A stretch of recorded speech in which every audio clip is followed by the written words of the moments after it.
नमस्कार प्यारे दोस्तों, आपके अपने चैनल विशेष वाणी में आपका हार्दिक स्वागत एवं अभिनंदन है। जैसा कि पता है दोस्तों, सीटेट की एग्ज़ाम डेट अनाउंस हो चुकी हैं। ठीक, 28 दिसंबर से लेकर के 8 फरवरी तक पेपर होंगे। ठीक है। और दोस्तों जो सीटी अलॉटमेंट है वो भी मतलब जो है अनाउंस हो गई हैं। और जिनका पेपर फर्स्ट फेज में है उनकी सीटी अलॉटमेंट एग्ज़ाम डेट अनाउंस कर दी गई है। और जिनका सीटी अलॉटमेंट नहीं आ रहा वो घबराएं नहीं, उनका बाद वाले फेज में एग्ज़ाम होगा। ठीक है। इसके अलावा दोस्तों हम पेडागोजी का वीडियो अपलोड कर दिए हैं अपने चैनल पर, आप उसको जा कर के ज़रूर देखिए। हम आपका एग्ज़ाम नज़दीक है इसलिए क्वेश्चनों का रिवीजन करवा रहे हैं। पूर्व परीक्षा में जो प्रश्न पूछे गए हैं उनका रिवीजन करवा रहे हैं। ये 2012 का पेपर है दोस्तों, जो सीटेट में पूछा गया था, उसका रिवीजन करवाएंगे हम आपको। क्या प्रश्न पूछे जाते हैं, कैसे प्रश्न पूछे जाते हैं। जो लोग नए हैं चैनल को सब्सक्राइब जरूर कर लेंगे। इसी तरह की महत्वपूर्ण वीडियो उनको मिलती रहेंगी एग्ज़ाम के दृष्टिकोण से, ठीक है, जो बहुत उपयोगी होंगी। ईवीएस का पेपर है दोस्तों, आइए देखते हैं। प्रश्न है, भारोत्तोलकों, ठीक है, भार उत्तोलकों को प्रायः ज़्यादा मांसपेशियाँ और बॉडी मास, ठीक है, बनाने की आवश्यकता होती है। इस उद्देश्य के लिए उन्हें ऐसा आहार करने की आवश्यकता है जो भरपूर हो। किस चीज़ से भरपूर हो? तो दोस्तों ऑप्शन है आपके कार्बोहाइड्रेट, वसा, विटामिन, प्रोटीन। ठीक, यानी बॉडी बिल्डिंग के लिए जो बॉडी बिल्डिंग फूड होता है वो कौन सा दोस्तों? बॉडी बिल्डिंग फूड दोस्तों आपका प्रोटीन है। प्रोटीन हमारी ग्रोथ को बढ़ाता है। ठीक, प्रोटीन जो है हमारी ग्रोथ, हमें हड्डियों को मजबूत करता है, उनको बढ़ाता है। देखिए, जो कार्बोहाइड्रेट है एनर्जी, ऊर्जा प्रदान करता है शरीर को। शरीर को क्या करता है? ऊर्जा प्रदान करता है। देखिए, कार्बोहाइड्रेट आपकी जैसे जो मीठी चीज़ें होती हैं, चीनी, गुड़, शक्कर, ये सारी चीज़ें हो गई, रोटी हो गई और चावल हो गया। ठीक, इसका पाचन जो है मुंह से ही प्रारंभ हो जाता है दोस्तों। तो कार्बोहाइड्रेट दोस्तों आपका ऊर्जा शरीर को देता है। क्या देता है? एनर्जी गिविंग फूड है ये। कार्बोहाइड्रेट एनर्जी गिविंग फूड है, जैसे रोटी, चावल, मीठी चीज़ों में ज़्यादातर पाया जाता है। इसके बाद जो आपकी वसा है दोस्तों, ये फैट, यानी शरीर को ये इसमें से फैट मिलता है, शरीर से मोटी हो, जैसे तेली चीज़ें जितनी होती हैं वसा होती है। ठीक है। अब विटामिन हमारे आपको पता ही होगा, विटामिन जो हमारे शरीर है, शरीर उसकी रोग प्रतिरोधक क्षमता को जो है, ठीक है, बढ़ाती है। यानी दोस्तों शरीर में रोगों को जो है आने से रोकती है विटामिन। ठीक, शरीरों की सुरक्षा करती है, हमारे शरीर की सुरक्षा करती है। ठीक है, विटामिन क्या करते हैं? शरीर की सुरक्षा करती हैं। शरीर में जो रोग आते हैं उनको रोगों को रोकते हैं। जैसे विटामिन आपको पता ही होगा, vitamin A, B, C, D, E, ये सारी विटामिन्स हैं। ठीक, इनके आप नाम याद कर लीजिए।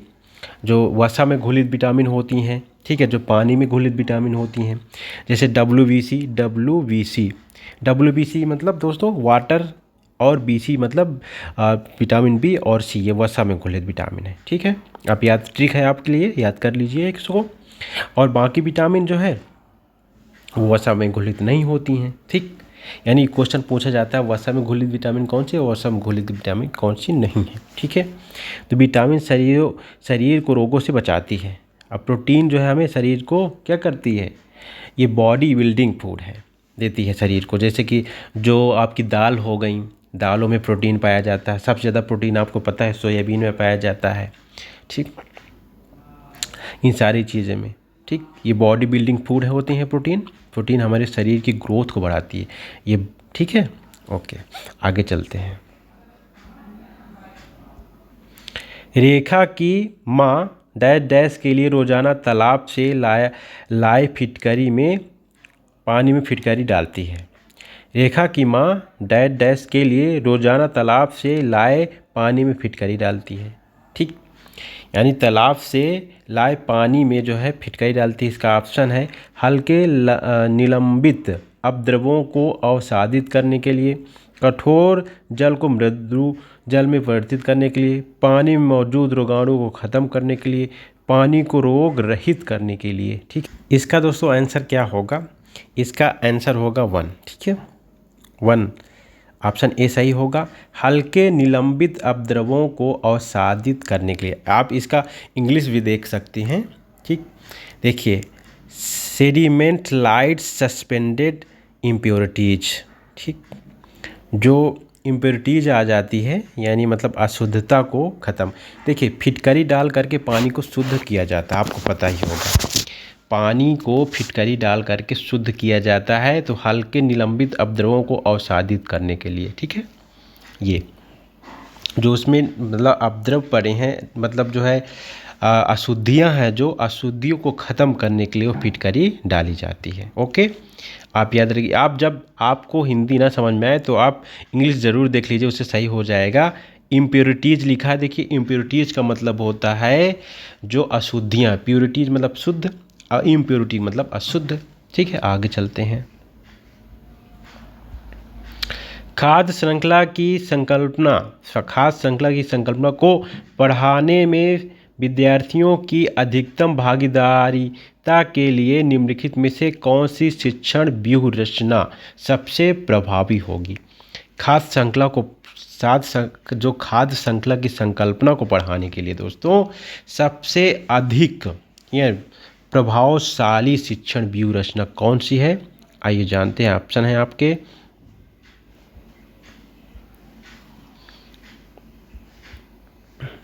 ऑप्शन देखते हैं। श्याम पट पर लिखी विभिन्न खाद्य श्रृंखलाओं के सभी उदाहरणों को देखकर लिखने के लिए विद्यार्थियों से कहना। ठीक, ऑप्शन नंबर 1 हो गया। ऑप्शन नंबर 2, जीवों के प्ले गार्ड बनाना और विद्यार्थियों को समूह में विभिन्न खाद्य श्रृंखलाओं को सोचते हुए उन्हें व्यवस्थित करने के लिए कहना। विभिन्न आवासों में चलने वाली संभावित खाद्य श्रृंखलाओं की खोज करने के लिए विद्यार्थियों को कहना। 3rd और जो लास्ट है 4th, विद्यार्थियों को इंटरनेट से संबंधित जानकारी एकत्रित करने के लिए कहना। अब देखिए, हमने कहा था ऑप्शन, देखिए जो आपका क्वेश्चन होता है, ठीक, क्वेश्चन को आप अच्छे से पढ़िए। पहले क्वेश्चन को जब आप अच्छे से पढ़ोगे उसी में कहीं ना कहीं सीटेट वाले आंसर दे देते हैं, ये आप बिल्कुल ध्यान रखिए।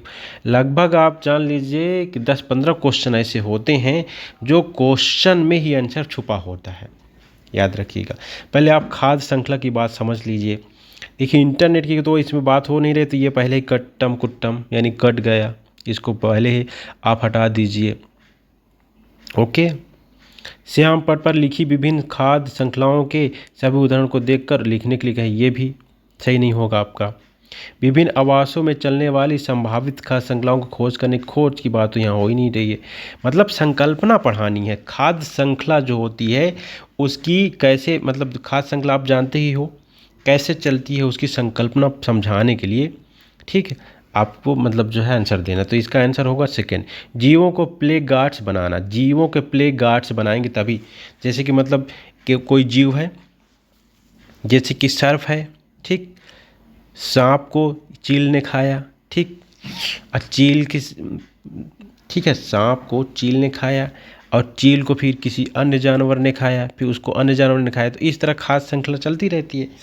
तो अगर जीवों का प्ले गार्ड बना लेंगे, ठीक है, तो उससे उसको समझ में आ जाएगा। और विद्यार्थियों के समूह को विभिन्न खाद्य श्रृंखलाओं को सोचते हुए उन्हें व्यवस्थित करने के लिए कहना। ठीक है, जो विभिन्न खाद्य श्रृंखला होती है उनको सोचते हुए उनको व्यवस्थित करने की बात कहते हैं। तो ये ऑप्शन आपका बी सही हो जाएगा। ओके, तो इसका आंसर दोस्तों 2nd, जियो के प्ले कार्ड्स बनाने के बाद। ठीक है, जब जियो के बारे में उसको पता होगा तभी वो चीज़ें समझ पाएगा। आगे चलते हैं। नेक्स्ट क्वेश्चन है, रेत और नमक के मिश्रण को पृथक करने के लिए प्रक्रियाओं के निम्नलिखित 4 क्रमों में से उपयोग किया जाना चाहिए। रेत और नमक की बात हो रही दोस्तों, ठीक है, तो इसका ऑप्शन कौन सा सही होगा, आइए देखते हैं। वाष्पन, अवसादन, निस्तारण, निस्पंदन। निस्तारण, अवसादन, वाष्पन, निस्पंदन। अवसादन, निस्तारण, निस्यंदन और वाष्पन। निस्यंदन, निस्तारण, वाष्पन, अवसादन। ठीक दोस्तों, अब देखिए आप इंग्लिश भी देख सकते हो। तो आपका इंग्लिश देखिए, एवापोरेशन यानी मतलब जो है वाष्पन, सेडिमेंटेशन अवसाद मतलब किसी चीज़ को मतलब जो है सेडिमेंट कर लेना, मतलब अवसादित कर लेना, ठीक,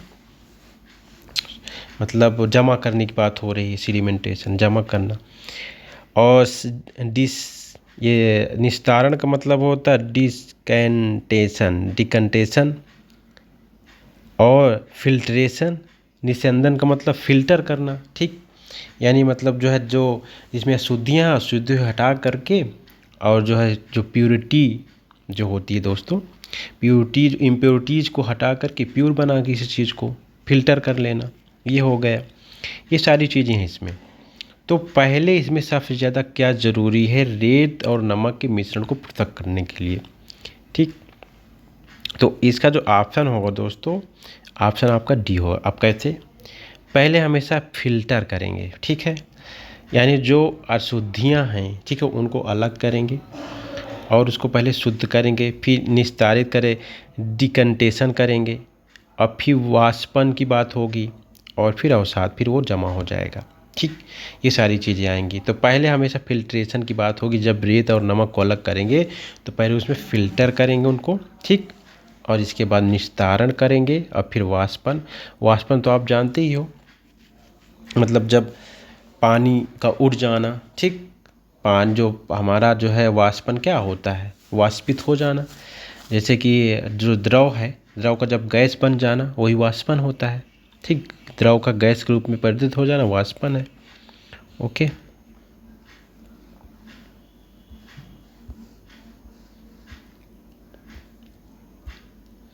आगे चलते हैं।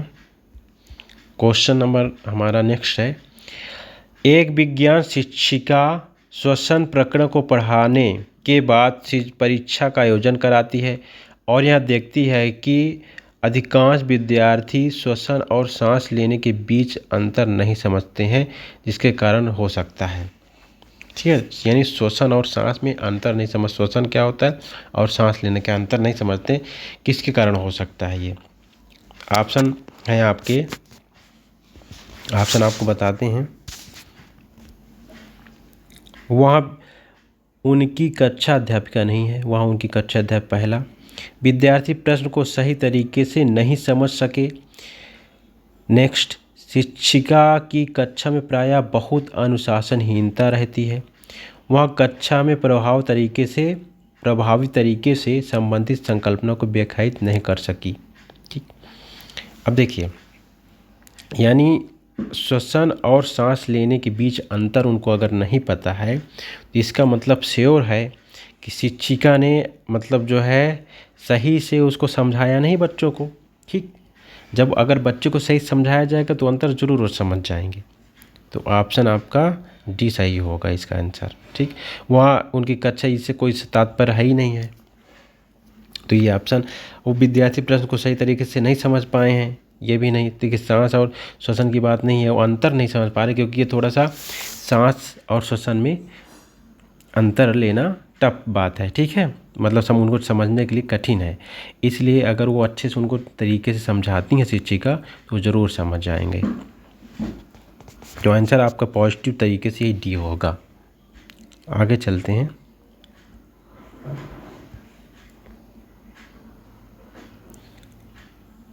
निम्नलिखित प्रश्न है, निम्नलिखित में से भोजन बनाने का कौन सा तरीका अच्छा है, ठीक है, जो भोजन बनाने का तरीका सबसे अच्छा कौन सा है, सब्जियों को काटना तब उन्हें चलते पानी में धोना, सब्जियों को काटना और तब उन्हें चलते पानी में धोना, सब्जियों को काटने और पकाने से पहले उन्हें कुछ समय के लिए धूप में रखना, बैक्टीरिया नष्ट करने के लिए सब्जियों को गहरे तलते हुए पकाना, सब्जियों को अच्छी तरह से धोना और फिर काटना।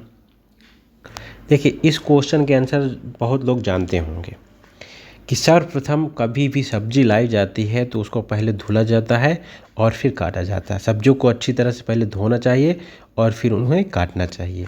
कुछ लोग क्या होते हैं, सब्जियों को पहले काट लेते हैं फिर धुलते, ये तरीका गलत है, ठीक, ओके। क्योंकि इम्प्योरिटीज जो होती है वो पहले ही हो जाती है, और कुछ लोग ये भी मानते हैं कि अगर सब्जियों को हम काट के धुलते हैं, ठीक, और ये सच भी है। तो उनकी जो है विटामिन्स वगैरह उनसे निकल जाता है। और जब हम सब्ज़ी पहले काट लेते हैं और फिर धुलते हैं तो विटामिन्स निकल जाता है, और पहले अगर धुल लेते हैं फिर काटते हैं तो उनमें विटामिन्स नहीं निकलता है। ओके, और अशुद्धता भी ख़त्म हो जाती है। आगे चलते हैं। पर्यावरण अध्ययन की शिक्षिका वायु प्रकरण को पढ़ाते समय प्रदर्शित करना चाहते हैं कि वायु में भार होता है और वहाँ जगह घेरती है। उसके सहयोगी इस उद्देश्य के लिए उसे निम्नलिखित 4 विभिन्न गतिविधियाँ सुझाते हैं। ठीक, ऑप्शन है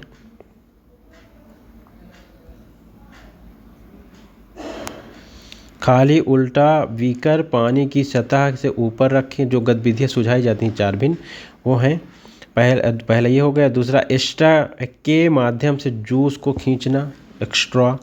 गुब्बारे में हवा भरना, 2 भरे हुए गुब्बारे एक छड़ से बांधे तथा साम्यावस्था में ले जाएं और तब किसी एक गुब्बारे को फोड़ दें।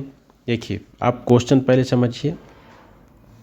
पर्यावरण अध्ययन की बात हो रही है तो समझाना क्या है, वायु प्रकरण को पढ़ाते समय वह प्रदर्शित करना चाहती है कि वायु में भार होता है, यानी जो वायु होती है उसमें भार होता है और वो जगह घेरती है। तो इसको समझाना है तो किस तरीके से समझाएगी, तो उसको ऑप्शन है खाली उल्टा बीकर को किसी सतह पर के ऊपर रखे और उसे नीचे ढकेले। एक्स्ट्रा के माध्यम से जूस को खींचना, गुब्बारे में हवा भरना, 2 भरे हुए गुब्बारों के एक छड़ से बांधे तथा साम्यावस्था में ले जाएं, तब किसी एक गुब्बारे को फोड़ दें। तो ऑप्शन आपके हैं ए डी सही होगा, कि ए डी सही हो, बी डी सही होगा, कि ए सी सही होगा, और कि लास्ट में ए बी सही होगा। ये ऑप्शन है। पहला ये था ए डी, दूसरा ए बी डी, तीसरा ए सी और चौथा ए बी। ठीक, अब आप बताएं। तो ऑप्शन इसका सही होगा ए और डी। क्या ऑप्शन सही होगा? ए और डी, मतलब डी 4 नंबर। देखिए, उसको अगर समझाना है, ठीक है, कि हवा में भार होता है, वो जगह घेरती है, तो उसके लिए देखिए खाली उल्टा बीकर पानी की सतह के ऊपर रखें और नीचे ढकेलें। खाली उल्टा बीकर पानी की सतह के ऊपर रखें और उसे नीचे ढकेलें। अब जब नीचे ढकेलेंगे दोस्तों, ठीक है ना, तो एक भार लगेगा ना, लगेगा उसमें, ठीक है। और फिर इसके बाद डी है 2 भरे हुए गुब्बारों को एक छड़ में बांध दें तथा साम्यावस्था में ले जाएं, मतलब उनको एक सीध अवस्था में ले जाएं और किसी एक गुब्बारे को फोड़ दें। ठीक, जब एक गुब्बारे को फोड़ दिया जाएगा तो दूसरा गुब्बारा, ठीक है ना, नीचे रहेगा, तो इससे मतलब भार पता चलेगा। और जगह घेरती है, ऊपर वाला जैसे खाली उल्टा बीकर पानी की सतह के ऊपर ले जाएं और उन्हें नीचे ढकेलें, तो उससे ये पता चलेगा कि जो हवा होती है वो भार मतलब जगह घेरती है। ठीक है, तो इसी क्लियर हो जाएगा। ओके, आगे चलते हैं।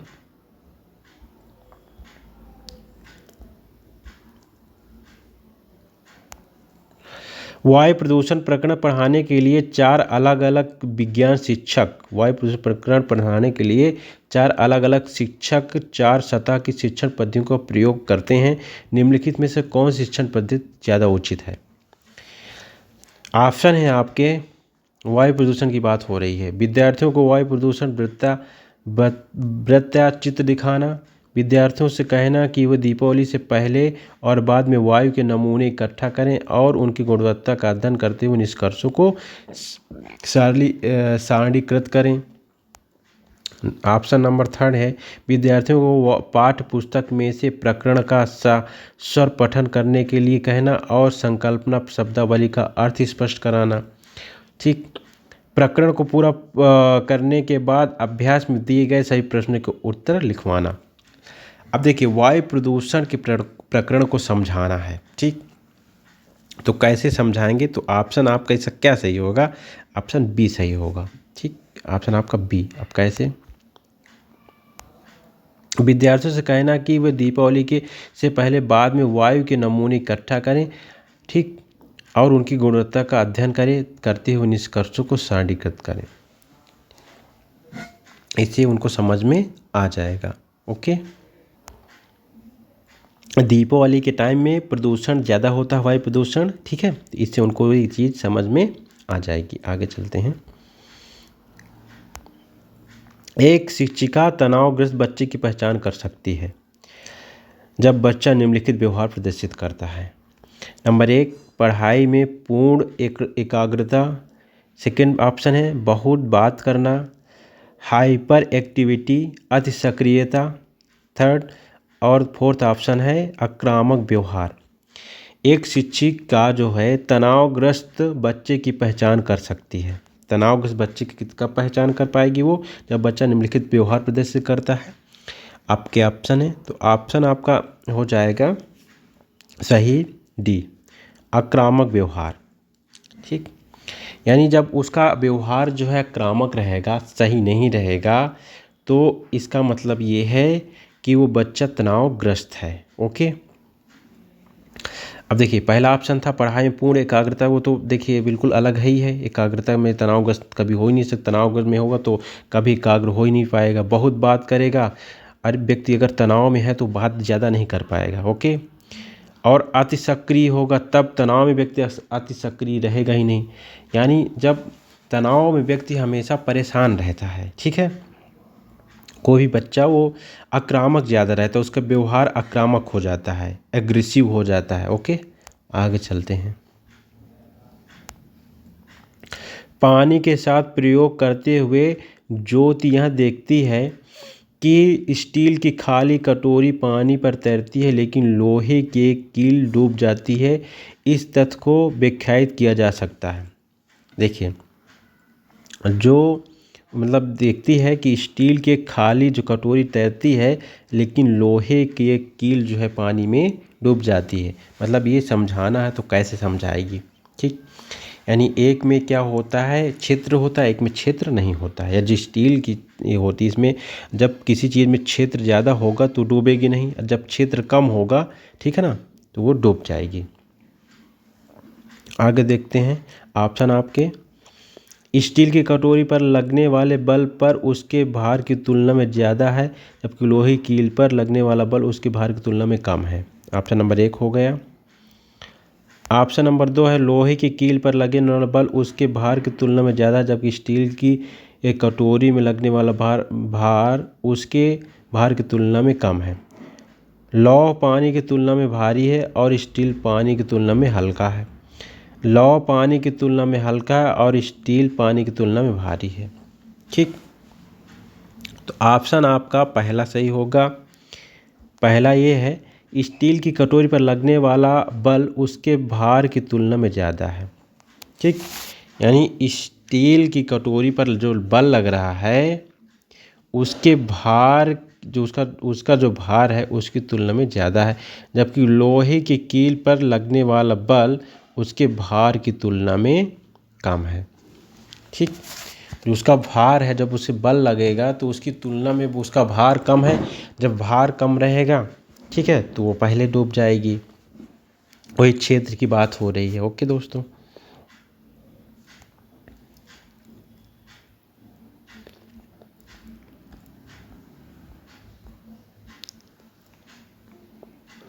क्वेश्चन नेक्स्ट है, निम्नलिखित में से जीवन प्रक्रियाओं का कौन सा युग्म पेड़ पौधों और जीव जंतुओं दोनों में मिलता है, ठीक।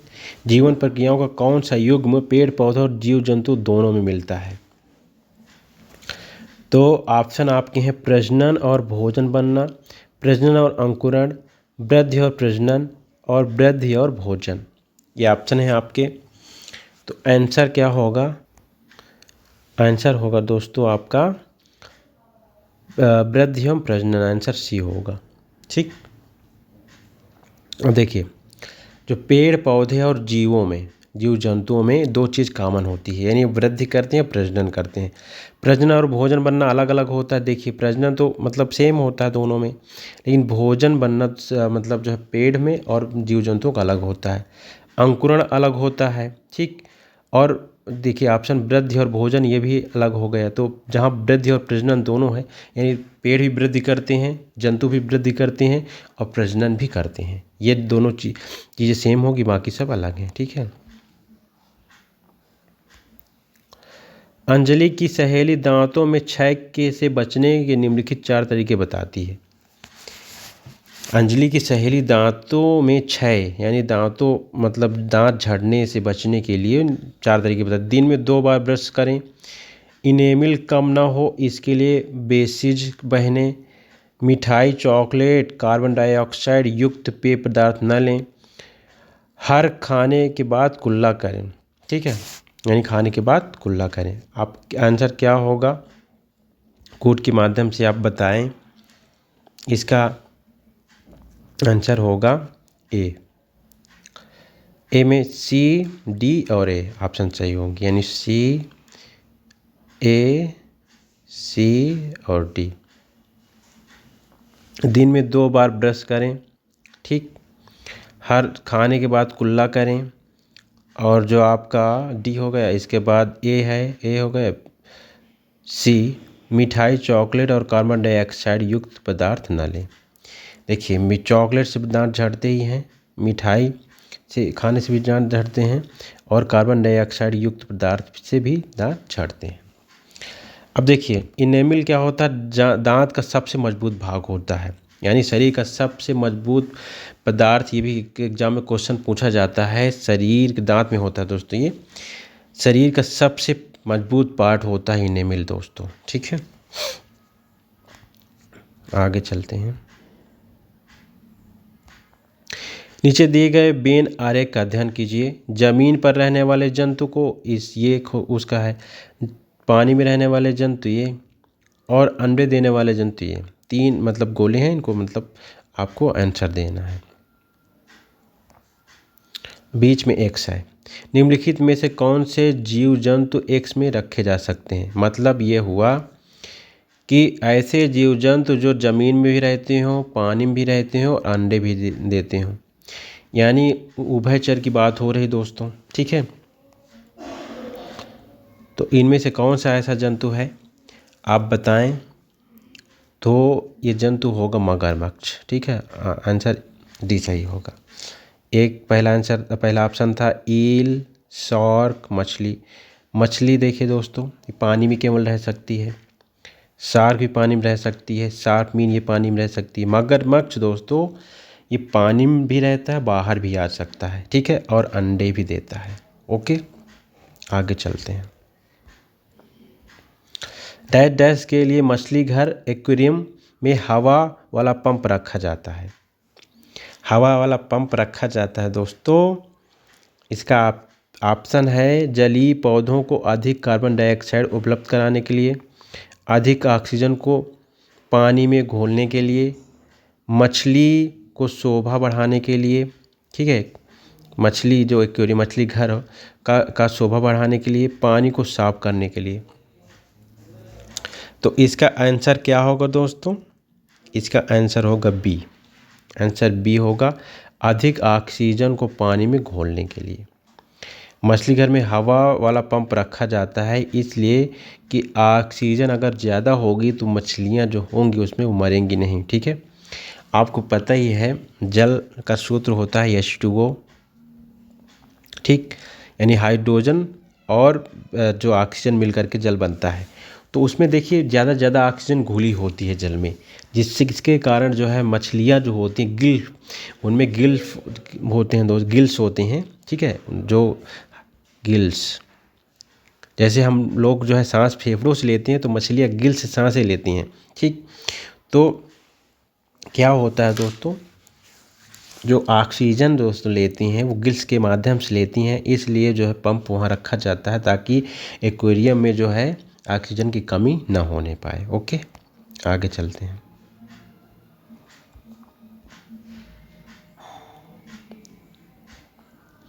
जब एक मछली को पहले से उबले लेकिन कमरे में तापमान पर ठंडे किए गए पानी से भरे एक्वेरियम में डाला जाता है तो वह मर जाती है।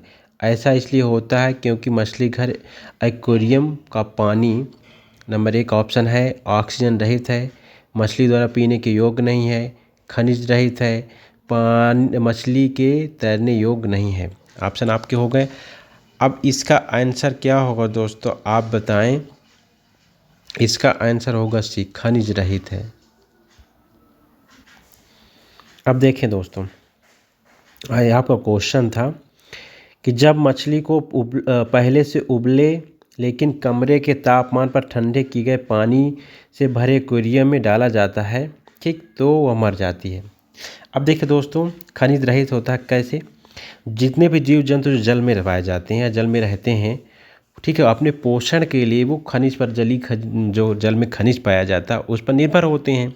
ठीक, जल में पाए जाने वाले खनिज पदार्थों पर निर्भर होते हैं। लेकिन जब पानी आप गर्म करेंगे तो पानी गर्म करने से जल में पाए जाने वाले खनिज पदार्थ नष्ट हो जाते हैं। पानी गर्म करने से जल में पाए जाने वाले खनिज पदार्थ जो होते हैं दोस्तों, वो नष्ट हो जाते हैं। इसके कारण से मछलियाँ उसमें, जब उसको मतलब ठंडा बाद में किया जाता है और मछली को डाला जाता है तो मछली जो है मर जाती है। क्यों मर जाती है? क्योंकि उसमें खनिज रहित होता है वो पानी, यानी उसमें खनिज नहीं होता है।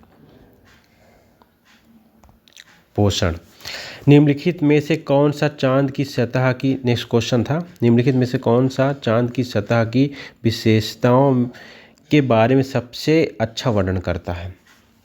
चांद की सतह की विशेषताओं के बारे में सबसे अच्छा वर्णन क्या करता है दोस्तों?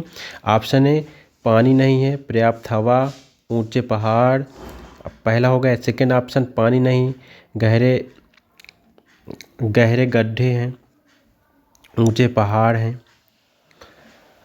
थर्ड ऑप्शन है, हवा नहीं है, गुरुत्व नहीं है, पानी नहीं है। लास्ट ऑप्शन है, हवा नहीं है, गुरुत्व नहीं है और समतल सतह है। ठीक, तो दोस्तों इसका आंसर होगा आपका बी।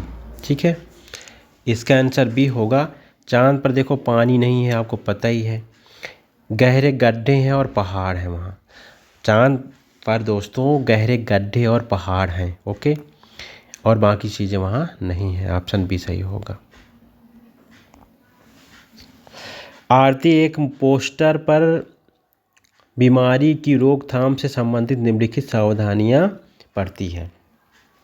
ऑप्शन है आपके, अपने आसपास पानी को जमा न होने दें, पानी के बर्तन, कूलरों और टंकियों को साफ रखें, यदि कुछ जगहों पर पानी इकट्ठा हो जाता है तो तेल का छिड़काव करें, स्वयं के बचाव के लिए जाली का प्रयोग करें। ठीक, अब इसका आंसर क्या होगा? ठीक, अब देखिए, पोस्टर आगे है, अभी आगे और है। पोस्टर का उद्देश्य है डैश के फैलने से जागरूकता पैदा, मतलब ये है, यानी आरती जो है एक पोस्टर पर बीमारी को रोकथाम से संबंधित कुछ सावधानी लिखती है। ये सावधानी लिखती है, अपने आसपास पानी जमा होने दें, बर्तनों और कूलरों की टंकियों को साफ रखें, यदि कुछ जगहों पर पानी इकट्ठा हो जाता तो तेल का छिड़काव करें, स्वयं के बचाव के लिए जाली का प्रयोग करें। ठीक है, तो ये मतलब सावधानियाँ किस मतलब बीमारी के लिए हैं उसने आगे मेंशन किया हुआ है पोस्टर में। आपके ऑप्शन हैं, चेचक और मलेरिया के लिए है, डेंगू और आई फ्लू के लिए है, टाइफाइड और हैजा के लिए है, डेंगू जापानी मस्तिष्क ज्वर के लिए है, इंसेफ्लाइटिस। ठीक है, तो दोस्तों ऑप्शन आपका डी हो जाएगा। यानी जो डेंगू होता है दोस्तों, वो डेंगू को वाला मच्छर, आपको पता ही हुआ, डेंगू जो है मच्छर के काटने से होता है।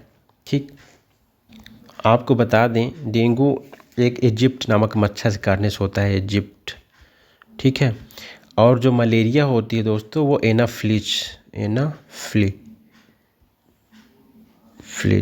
एनाफ्लिज नामक मच्छर, मादा मच्छर के काटने से होता है। ठीक है, मलेरिया। तो ये है दोस्तों। अब देखिए, जहाँ पर ज़्यादा पानी भरा होगा, ठीक, वहाँ पर मच्छर ज़्यादा होंगे, और पानी जहाँ ज़्यादा पानी होता है, जैसे पानी के बर्तन, कूलर, यहाँ पर पानी होता है तो यहाँ पर मच्छर हो जाते हैं जल्दी से। और यदि कुछ जगहों पर पानी इकट्ठा हो जाता है, तेल का छिड़काव करें तो मच्छर मर जाते हैं। तो ये डेंगू की बात कर रही हैं। ठीक है, कि अगर आप ऐसा करते हो तो वहाँ मच्छर नहीं रहेंगे, तो आप जो है इन बीमारियों से बच सकते हो, यानी डेंगू और जापानी मस्तिष्क ज्वर, ये भी दोस्तों एक बुखार होता है। ठीक है, आगे चलते हैं। ऑप्शन डी सही होगा। देखिए, जो और आपके ऑप्शन थे वो तो सही हो गए ही नहीं। चेचक, ये दूसरा, इसका लक्षण अलग होता है दोस्तों। और डेंगू और देखिए, डेंगू तो इसमें था, आई फ्लू देखिए अलग होता है। टाइफाइड जो होता है दोस्तों, ये और हैजा, ये पानी के यानी दूषित पानी पीने से हो जाते हैं। ठीक है, आगे चलते हैं। निम्नलिखित में से कौन सा शब्द समूह आपस में निकटतरीय रूप से संबंधित है? ठीक, लोहा, मलेरिया, एनीमिया, रक्त, पहला ऑप्शन। दूसरा है लौ, हीमोग्लोबिन, एनीमिया और आंवला। तीसरा ऑप्शन है मच्छर, डेंगू, लौ और गुड। मच्छर, मलेरिया, एनीमिया, रक्त। ठीक है, एनीमिया रक्त मतलब एनीमिया का मतलब होता है रक्त अल्पता यानी रक्त की कमी, लौ। अब एक दूसरे से कौन मतलब अधिकतम संबंधित है निकटतरीय रूप से, वो कौन ऑप्शन होगा आप बताएं। तो ऑप्शन दोस्तों इसका बी होगा सही। कौन सा होगा? बी। देखिए बी क्यों सही होगा आपको बताते हैं। देखिए जो हीमोग्लोबिन होता है, आपको पता है जो जो मतलब देखिए आप हमारे शरीर में 3 तरह की रक्त कणिकाएँ पाई जाती हैं। ठीक है, एक होता है RBC, ठीक है, और एक होता है WBC और एक होता है प्लेटलेट्स। ठीक है, 3 तरह की होती है। जो RBC होती है उसमें हीमोग्लोबिन पाया जाता है जिसके कारण रक्त लाल होता है, और हीमोग्लोबिन में दोस्तों लौह पाया जाता है। हीमोग्लोबिन में ही लौह नामक एक तत्व पाया जाता है। और अनीमिया का मतलब होता है रक्त की कमी। ठीक, और आंवले में दोस्तों जो लौह होता है आयरन सर्वाधिक पाया जाता है।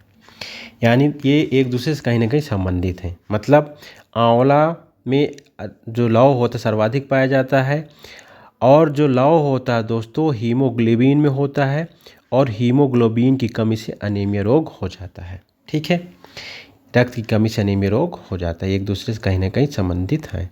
आगे चलते हैं। क्वेश्चन है अभिभावक शिक्षक अंतरक्रिया को उपलब्ध कराने का मुख्य उद्देश्य है। यानी अभिभावक और शिक्षक के मध्य जो है अंतःक्रिया उपलब्ध कराने का मुख्य उद्देश्य है।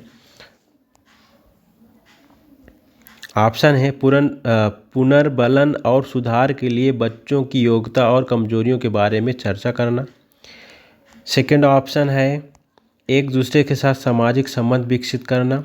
थर्ड है एक दूसरे की कमियों का उजागर करना।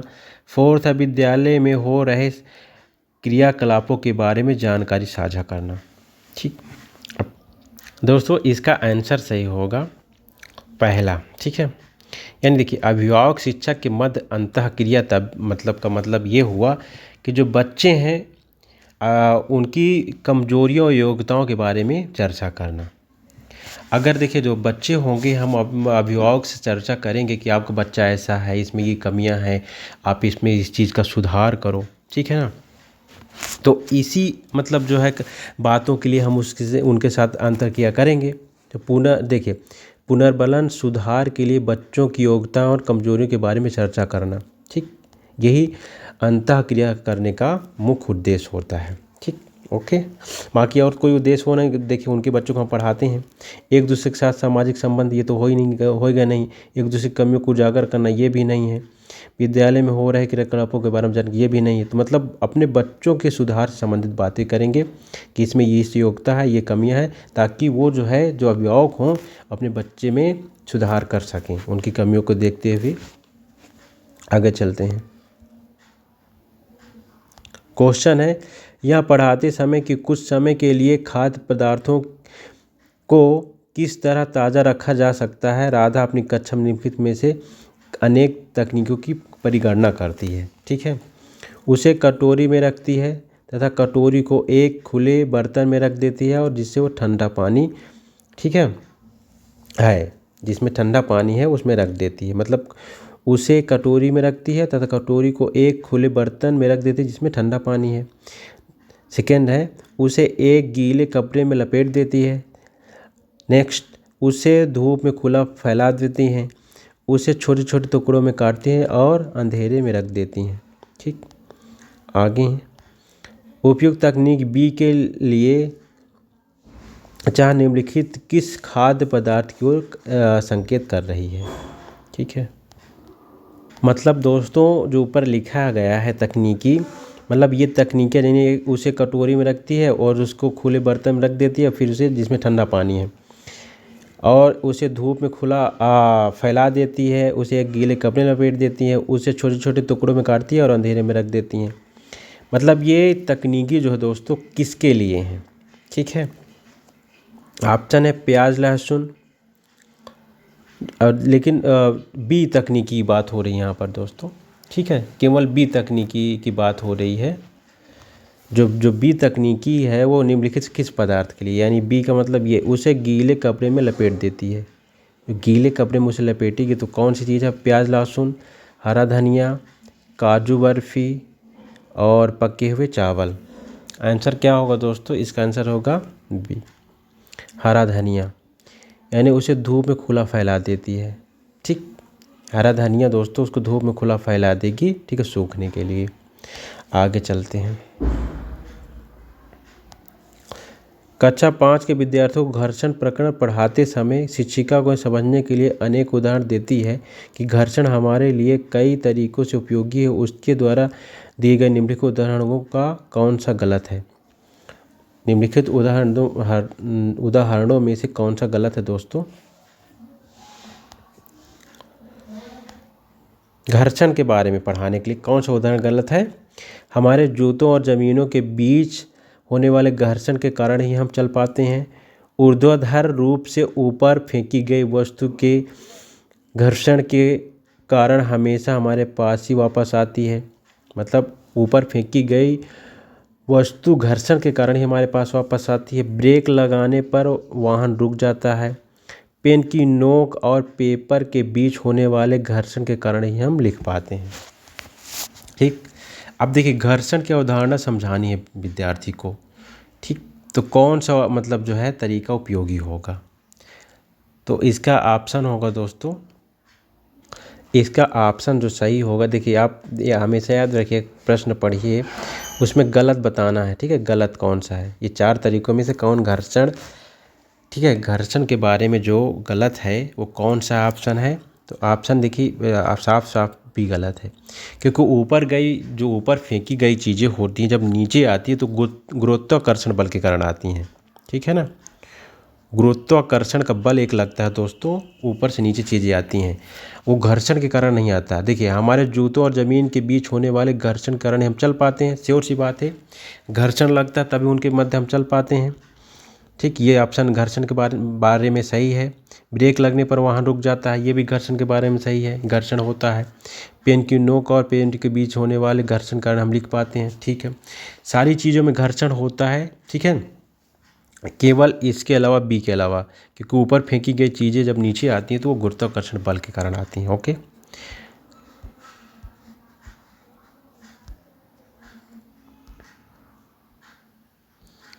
नेक्स्ट क्वेश्चन है, सभी बड़े शहर सड़कों पर भारी संख्या में वाहनों के कारण पर्यावरण प्रदूषण की समस्या का सामना कर रहे हैं। पर्यावरण संरक्षण के लिए शहर के लोग व्यक्तिगत रूप से डैश डैश के माध्यम से अपना सहयोग दे सकते हैं।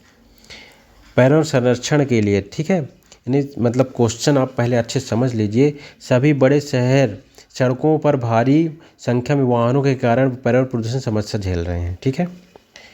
बड़े वाहनों के यानी भारी संख्या में वाहनों के कारण, ठीक है, बहुत सारे वाहन चलते हैं जिसके कारण पर्यावरण की प्रदूषण की समस्या होती है। तो पर्यावरण संरक्षण के लिए हम व्यक्तिगत रूप से किस अपना सहयोग कैसे दे सकते हैं। आपके ऑप्शन हैं, आने जाने के लिए सार्वजनिक यातायात का प्रयोग करना, अक्सर घर से बाहर जाने से बचें, व्यक्तिगत वाहन जैसे स्कूटर कार आदि ना ही रखें, पर्यावरण सुरक्षित सीमा के लिए व्यक्तिगत वाहन के इंजन को नियमित रूप से जांच करवाएं। दोस्तों जो इसका उपयुक्त आंसर होगा वो आंसर ए होगा, यानी आने जाने के लिए सार्वजनिक यातायात का प्रयोग कर सकते हैं। यानी अपनी खुद की गाड़ी नहीं रखें तो जो गाड़ियों की संख्या नहीं बढ़ेगी, ठीक है, जिसके कारण वो सार्वजनिक यातायात का प्रयोग कर सकते हैं, ओके। ये आंसर आपका सही होगा।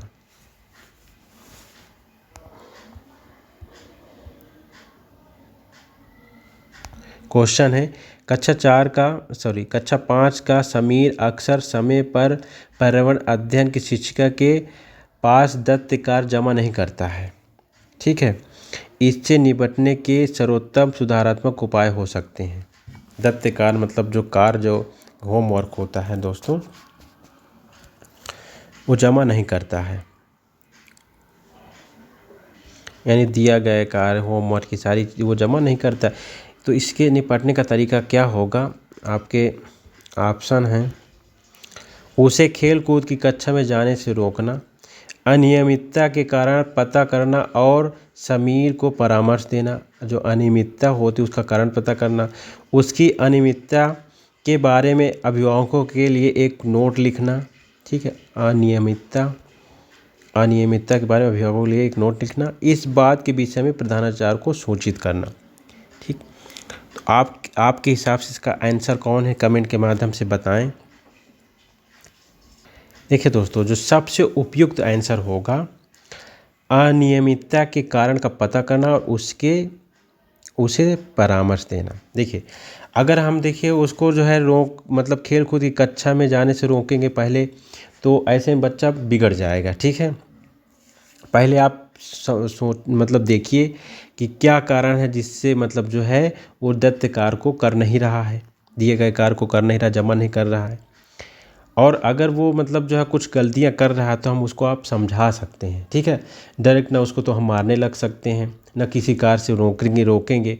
पहले आप उसको समझिए किस कारण से ऐसा हो रहा है, समझने के बाद उसको समझाइए।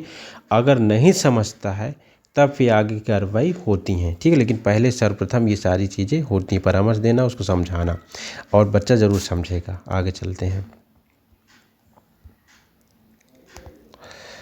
वायु हर जगह है प्रकरण पर पढ़ाते समय एक शिक्षिका विद्यार्थियों को निम्नलिखित प्रश्न पूछता है।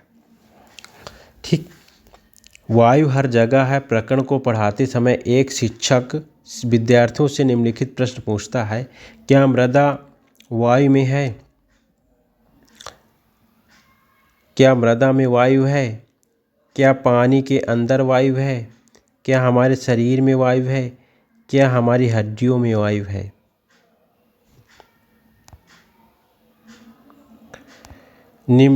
शिक्षक शिक्षार्थियों में से निम्नलिखित में से कौन सा कौशल विकसित करने का प्रयास कर रहा है?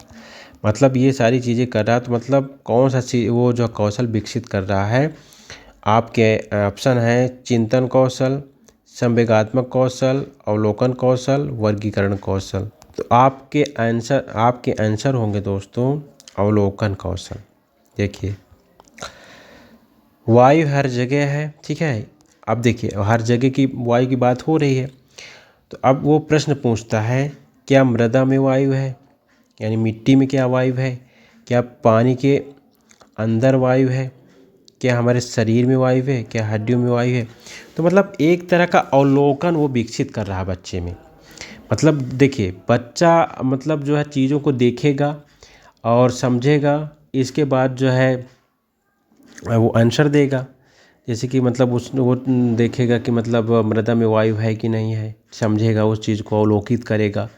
जब वो अवलोकित करेगा तो ये एक तरह की अवलोकन की शैली विकसित हुई कि ना हुई उसके अंदर। ठीक है, तो शिक्षक की समझाने उसमें ये विकसित करा कि वो चीज़ों को अवलोकित करे। ठीक है ना, यानी ऑब्जर्वेशन स्किल वो विकसित कर रहा है बच्चों में, ऑब्जर्व करे। ठीक है, हवा को समझे, ऑब्जर्व करे कि किन किन चीज़ों में है।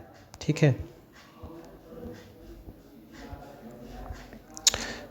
क्वेश्चन है दोस्तों नेक्स्ट, एक कक्षा में औसत से कम वाले 4 विद्यार्थी हैं, उन्हें अन्य विद्यार्थियों के समान लाने के लिए निम्नलिखित में से कौन सी व्यूह रचना सबसे प्रभावशाली होगी? ठीक, एक कक्षा में औसत से कम 4 विद्यार्थी हैं। ठीक है, उन्हें अन्य विद्यार्थियों के समान लाने के लिए कौन सी व्यूह रचना सबसे ज़रूरी है, प्रभावी होगी, प्रभावकारी? ऑप्शन है, उन्हें अधिगम के कमज़ोर क्षेत्रों की पहचान कराना और उसके अनुसार सुधारात्मक उपाय उपलब्ध कराना, यह सुनिश्चित करना कि वे नियमित रूप से विद्यालय जाएं। सेकंड ऑप्शन था। थर्ड ऑप्शन है दोस्तों, उन्हें घर पर करने के लिए अतिरिक्त दत्त कार्य देना, उन्हें अगली पंक्ति में बैठाना और उनसे उनके काम का लगातार पर्यवेक्षण करना। ठीक, तो दोस्तों अगर बच्चा कमज़ोर है, ठीक है, तो उसको मतलब अन्य बच्चों की तरह करने के लिए आप कौन सा तरीका सही होगा, ठीक है, आप बताएं। तो इसका जो ऑप्शन ए वो सही होगा, उन्हें, ये वाला ऑप्शन सही होगा, उन्हें अधिगम के कमज़ोर क्षेत्रों की पहचान करना और उसके अनुसार सुधारात्मक उपाय उपलब्ध करना। देखिए अभी थोड़ी देर पहले जो क्वेश्चन था उसमें हमने चर्चा किया कि उनके मतलब जो बच्चे पहले सर्वप्रथम क्या किया जाता है, आप उनको देखिए कि किस चीज़ में मतलब इसमें इसके अंदर जो है कमियां हैं, उसको सुधार करिए। पहला देखिए सबसे अच्छा तरीका यही होता है, पहले उनको समझें, समझने के बाद उन मन सुधार करें। ठीक, तो उनके अधिगम कमज़ोर क्षेत्र की पहचान करें, पहले उसका जो कमज़ोर क्षेत्र है वो उसको पहचानें और उसके बाद जो है उस पर सुधार करें। ठीक है, यही तरीका होता है समस्या समाधान करने का। सबसे तरीका यही होता है, पहले चीज़ों को समझें, अपने संज्ञान में लाएं, इसके बाद जो है क्या कहते हैं उनमें सुधार करें। ओके,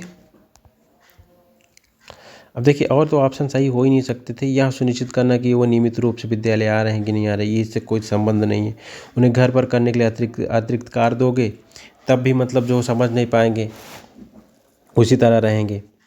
अगली पंक्ति में बैठाना, ये भी कोई उपाय नहीं हुआ। और काम लगातार पर्यवेक्षण करना, पर्यवेक्षण किया, पर्यवेक्षण से हो जाएगा, लेकिन ये उन्हें अगली पंक्ति में बैठाना ये उस मतलब इसी ऑप्शन में है, तो ये गलत हो गया। ओके, एक संतुलित प्रश्न पत्र बनाने के लिए निम्नलिखित चरणों में से कौन सा चरण सबसे सही है? एक संतुलित प्रश्न पत्र बनाने के लिए सबसे अच्छा तरीका कौन है? ठीक है, देखते हैं ऑप्शन। डिजाइन तैयार करना, प्रश्न लिखना, अंक जो योजना तैयार करना, ब्लूप्रिंट से मिलाना। फर्स्ट हो गया। सेकेंड, प्रश्न लिखना, उनका संपादन करना, डिजाइन से मिलान करना, ब्लूप्रिंट तैयार करना, अंक योजना लिखना। सेकेंड हुआ। अब थर्ड ऑप्शन है प्रश्न लिखना, ब्लूप्रिंट तैयार करना, डिजाइन से मिलान करना, अंक योजना लिखना। फोर्थ है डिजाइन तैयार करना, ब्लूप्रिंट तैयार करना, प्रश्न लिखना, उनका संपादन करना, अंक योजना लिखना। ठीक है, तो संतुलित प्रश्न पत्र तैयार करने के लिए सबसे प्रभावी जो है तरीका कौन सा, उसका क्रम क्या है? ठीक है, देखते हैं। इसका ऑप्शन सही होगा दोस्तों डी, ऑप्शन डी सही होगा। पहले डिजाइन तैयार करो, फिर ब्लूप्रिंट तैयार करना, प्रश्न लिखना, फिर उनका संपादन करना और अंक योजना लिखना।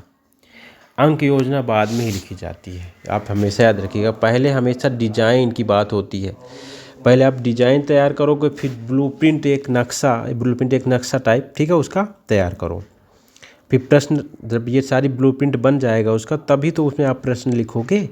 फिर उसका संपादन, प्रश्न लिखने के बाद संपादन करोगे। देखिए और क्वेश्चन, डिजाइन तैयार करना, प्रश्न लिखना, डिजाइन तैयार करने के बाद प्रश्न लिख देना, फिर अंक तैयार करना, ब्लूप्रिंट देखिए बाद में, ब्लूप्रिंट से मिलान करना गलत हो गया ना, प्रश्न लिखना, उनका संपादन करना, डिजाइन से मिलान करना, ब्लूप्रिंट तैयार करना, ये भी गलत। पहले हमेशा ब्लूप्रिंट होता है, डिजाइन के बाद अंक योजना।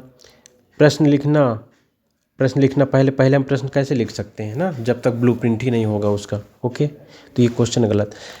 कभी भी किसी चीज़ के नक्शा होगा, ठीक है, एक ब्लूप्रिंट होगा, तब हम उस पर प्रश्न लिखेंगे। जैसे घर जब बनवाया जाता है तो हमेशा पहले उसका मैप बनवाया जाता, नक्शा बनवाया जाता, ब्लूप्रिंट बनवाया जाता, तब उसी तरीके से उसका घर बनता है। तो सेम उसी तरह से प्रश्न पत्र है। एक प्रश्न पत्र को तैयार करने के लिए संतुलित प्रश्न पत्र, पहले उसका एक मैप होगा, ठीक है ना, एक नक्शा, ब्लूप्रिंट, यानी मतलब एक कहने का मतलब एक ब्लूप्रिंट होगा, ठीक, डिजाइन होगी उसकी। ओके, आगे चलते हैं। क्वेश्चन है हमारा, एक कक्षा के अनुभाग आ को पेट्रोलियम और कोयले के भंडारों से रिक्तीकरण प्रकरण को पढ़ाने के लिए मल्टीमीडिया कैप्सूल का प्रयोग किया गया, जबकि अनुभाग बा को ग्रीन बोर्ड पर आरेख बनाते हुए पढ़ाया गया। बाद में यह पाया गया कि अनुभाग आ के विद्यार्थियों ने एक बेहतर सीमा तक प्रकरण को समझ लिया है। ऐसा होने का कारण यह हो सकता है, मतलब देखिए एक आ अनुभाग आ के कक्षा में अनुभाग आ है, ठीक है, को पेट्रोलियम और कोयले के भंडार में रिक्तीकरण के प्रकरण को समझाना है। यानी पेट्रोल और कोयले के भंडार का रिक्तीकरण और खाली करण के बारे में, जो खाली हो गया उसको समझाना, भंडारों को खाली जब हो गया भंडार उसको समझाना है।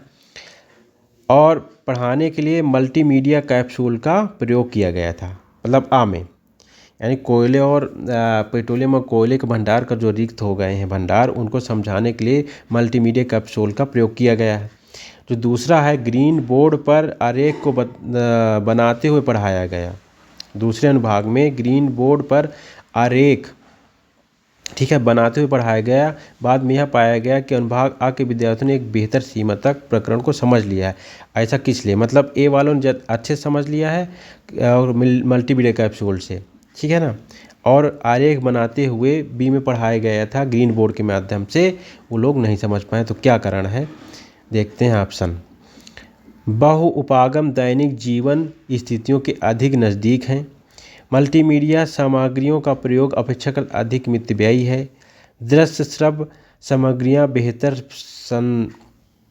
संधारण के लिए सभी इंद्रियों को शामिल करती हैं, ठीक। नेक्स्ट ऑप्शन था ग्रीन बोर्ड एक अच्छी दृश्य सामग्री नहीं है, ठीक। अब देखिए दोस्तों, इसका ऑप्शन सही होगा आपका थर्ड। दृश्य श्रव्य सामग्रियाँ बेहतर संधारण के लिए सभी इंद्रियों को शामिल करती हैं, ठीक। यानी जो दृश्य सामग्रियाँ होती हैं ये मतलब जो है सभी इंद्रियों को शामिल करती हैं। देखिए मल्टीमीडिया में जो है दोस्तों दोनों चीज़ शामिल होती है, दृश्य श्रव्य, ठीक है। इसलिए मल्टीमीडिया वाली जो है वो जो छात्र होंगे जब उसे समझाया जाएगा वो जल्दी से समझ जाएंगे। ओके, आगे चलते हैं।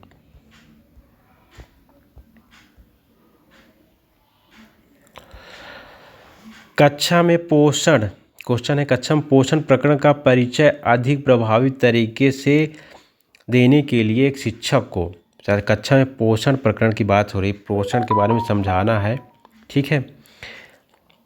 परिचय अधिक प्रभावी तरीके से देने के लिए एक शिक्षक को, ऑप्शन है, विद्यार्थियों को अपने टिफ़िन बॉक्स खोलने और उसकी सामग्रियों भोजन को देखने के लिए कहना और चाहिए और बाद में शिक्षक को व्याख्या करनी चाहिए। विद्यार्थियों को अपने टिफ़िन बॉक्स खोलने और उसकी सामग्री यानी भोजन को देखने के लिए कहना चाहिए, बाद में शिक्षक को व्याख्या करनी चाहिए। पोषक तत्वों से भरपूर विभिन्न भोजन के उदाहरण देने चाहिए। श्यामपट्ट पर पाचन तंत्र का आरेख बनाना चाहिए। मानव दांतों का प्रतिरूप दिखाना चाहिए। पोषण को समझाना है तो ये सारी चीज़ें करनी चाहिए। इसमें कौन सा ऑप्शन सही होगा, उपयुक्त जो आंसर है कौन सा होगा बताएं। तो इसका आंसर होगा दोस्तों ए, सबसे उपयुक्त। अधिक प्रभावी तरीके से यही है, विद्यार्थियों को अपने टिफ़िन बॉक्स खोलने और उसकी सामग्री को देखने के लिए कहें, तो ठीक है, कहना चाहिए, बाद में शिक्षक को व्याख्या करें। अब देखिए बच्चा जब, देखिए हम आपको बता दें, जब श्रव्य दृश्य की चीज़ों को ज़्यादा समझता है, यानी जब बच्चा खुद प्रैक्टिकल और मतलब पूर्व के वीडियो हम समझाए भी थे, जो प्रयोगात्मक जब बच्चा कोई चीज़ करेगा, प्रयोग के माध्यम से बच्चा बहुत जल्दी समझता है। यानी मतलब जब वो खुद देखेगा कि खाने में क्या क्या चीज़ें हैं, खाना क्या है, और बाद में टीचर अगर उनको समझाएगा तुरंत समझ जाएगा। तो इसीलिए बच्चे कहा जाता है कि उसको मतलब प्रयोग के माध्यम से समझाओ, ठीक है। खेल के माध्यम से पढ़ाने की बात आजकल इसीलिए हो रही है, प्रयोग के माध्यम से, ठीक है। बच्चा जल्दी समझता है, उसको आप दिखा करके कोई चीज़ें मूर्त वस्तुएं आप दिखा करके समझाओगे तो जल्दी समझता है, ठीक है। तो इसीलिए ऑप्शन ए सही हो जाएगा, ठीक। आगे चलते हैं। क्वेश्चन है दोस्तों, शामिल करना, इंगेज, खोजबीन करना, एक्सप्लोर, व्याख्या करना, एक्सप्लेन, विस्तारण देना, एलाबोरेट, और मूल्यांकन करना, एवैल्यूएट, ठीक है, एवैल्यूएट विज्ञान के प्रभावी शिक्षण से जुड़े हुए 5 ES हैं, ठीक है। अंकुरण के लिए आवश्यक स्थितियां की संकल्पना, जुड़े व्यवहारिक अनुभवों को विद्यार्थियों को उपलब्ध कराते समय एक विज्ञान शिक्षक उनमें से निम्नलिखित गतिविधियों के लिए कहती है, ठीक है। देखिए, उसको समझाना है अंकुरण के लिए आवश्यक स्थितियाँ। अंकुरण तो आप जानते ही हैं, बीज का निकलना, ठीक है।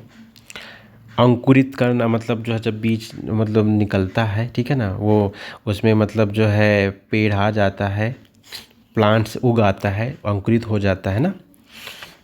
उगना, बीज जब बीज उगने लगता है, वही अंकुरण की इस आवश्यक स्थितियाँ समझाने के लिए कौन से तरीके, कौन सी विधियाँ वो अपनाती है। बीजों को रात भर पानी में रखें और उन्हें सूती गीले में कपड़े में रखें। बीजों को रात भर पानी में रखें और उन्हें सूती गीले कपड़े में रखें। 2 दिनों बाद बीजों का अवलोकन करें और आए परिवर्तनों का रिकॉर्ड करें। सी है, पुस्तक पढ़ें और दिए गए कार्यपत्रक का, ठीक है ना, काम करें, कार्यपत्रक का काम करें। दोस्तों, अब इसमें शिक्षक द्वारा दी गई उपयुक्त गतिविधियाँ इन 5 ईएस में से कौन सा शामिल नहीं है। देखिए दोस्तों, जिसका ऑप्शन सही हो जाएगा वो होगा engage and explore. Option C सही होगा, यानी ये शामिल नहीं है। ऑप्शन कौन सा सही होगा? Option C, engage and explore. ठीक, अब देखिए कैसे, क्यों, समझ लीजिए। बीजों को रात भर पानी में रखें और उन्हें सूती गीले कपड़े में रखें, ठीक है। 2 दिनों बाद बीजों का अवलोकन करें। अब देखिए अवलोकन की यहाँ बात हो रही है, ठीक। अब देखिए इंगेज यानी शामिल करना, एक्सप्लोर मतलब खोजबीन करना। तो खोजबीन की तो यहाँ कहीं बात हो ही नहीं रही है, और बाकी सारी चीज़ें तो इसमें शामिल हैं, ठीक है। विस्तारण करना, एलोबरेट, व्याख्या करना, एक्सप्लेन, मूल्यांकन करना, एवल्यूट, ये सारी चीज़ें तो शामिल हैं, लेकिन शामिल इंगेज और खोजबीन इसमें शामिल नहीं है। बीजों को रात भर पानी में, ठीक है, रखें और उन्हें सूती गीले कपड़े में रखें। ये तो दोस्तों इसमें देखिए एलाबोरेट, एक्सप्लेन भी हो गया। 2 दिनों बाद अवलोकन करें, अवलोकन की बात आ रही, मतलब उसमें एक्सप्लोर, देखिए एलाबोरेट हुआ, एक्सप्लेन हुआ, पुस्तक पढ़ें, दिए गए कार्यपत्रक का काम भी करें। ये एक्सप्लेन भी हुआ, एलाबोरेट भी हुआ दोस्तों, और मतलब एक्सप्लोर भी कहीं ना कहीं हो रहा है, ठीक, और एवल्यूट भी हो रहा है, मूल्यांकित भी हो रहा है। मूल्यांकन करने की बात है ना, पुस्तक को पढ़ें, कार्यपत्रक का पर काम करें, मूल्यांकन करें उसका, ठीक। तो कहीं ना कहीं तो ये इसका मूल्यांकन की भी बात हो रही है, ठीक। लेकिन इंगेज शामिल करने की बात कहीं नहीं हो रही है, ठीक। और एक्सप्लोर यानी ये दोनों साथ में नहीं हो रहे हैं, बाकी और सारी चीज़ें साथ में हो रही हैं। ओके, आगे चलते हैं। भारत में समृद्ध वनस्पति जगत और प्राणी जगत, फ्लोरा और फौना के बारे में पढ़ने के बाद विद्यालय द्वारा प्राथमिक कक्षाओं में विद्यार्थियों को रणथंभौर राष्ट्रीय, ठीक है, उद्यान ले जाया जाता है। वहाँ विद्यार्थियों की सहायता करेगा। आपके ऑप्शन हैं कच्छी अधिगम को वास्तविक जीवन परिस्थितियों के साथ जोड़ना, पर्यावरण संरक्षण के लिए कौशल के विकास, बाहरी भ्रमण में दोस्तों के साथ मज़ा लेना, प्रकृति के प्रति सम्मान विकसित करना, ठीक। रणथंभौर राष्ट्रीय उद्यान कहाँ है दोस्तों? आपका राजस्थान में है, ठीक है। तो मतलब कोई राष्ट्रीय उद्यान अगर बच्चों को ले जाया जाता है तो किस चीज़ में, मतलब उसको देख कर को क्या चीज़ विकसित करेगा अपने अंदर, तो उसको इसका ऑप्शन होगा, ये सही होगा। कच्छी अधिगम को वास्तविक जीवन परिस्थिति के साथ जोड़ेगा, यानी जो कक्षा का अधिगम है वो कहीं ना कहीं वास्तविक, जब देखिए कोई चीज़ आप भ्रमण करते हो, कहीं जाते हो, तो आप कहीं ना कहीं उनको जीवन में उतारते हो, ठीक है ना। तो वास्तविक जीवन परिस्थितियों के साथ वो जोड़ेगा, यही ऑप्शन हो जाएगा। बाकी पर्यावरण संरक्षण के लिए कौशल विकास गलत है। बाहरी भ्रमण में दोस्तों मजा लेना, ये भी गलत। प्रकृति के प्रति सम्मान विकसित करना, ये भी गलत है। यानी बच्चों को मतलब जो है एक उद्देश्य से ले जाया जाता है, तो वो क्या करेंगे, वास्तविक जीवन के साथ उन चीज़ों को ज़रूर कहीं ना कहीं जोड़ेंगे। Okay, thanks for watching this video दोस्तों।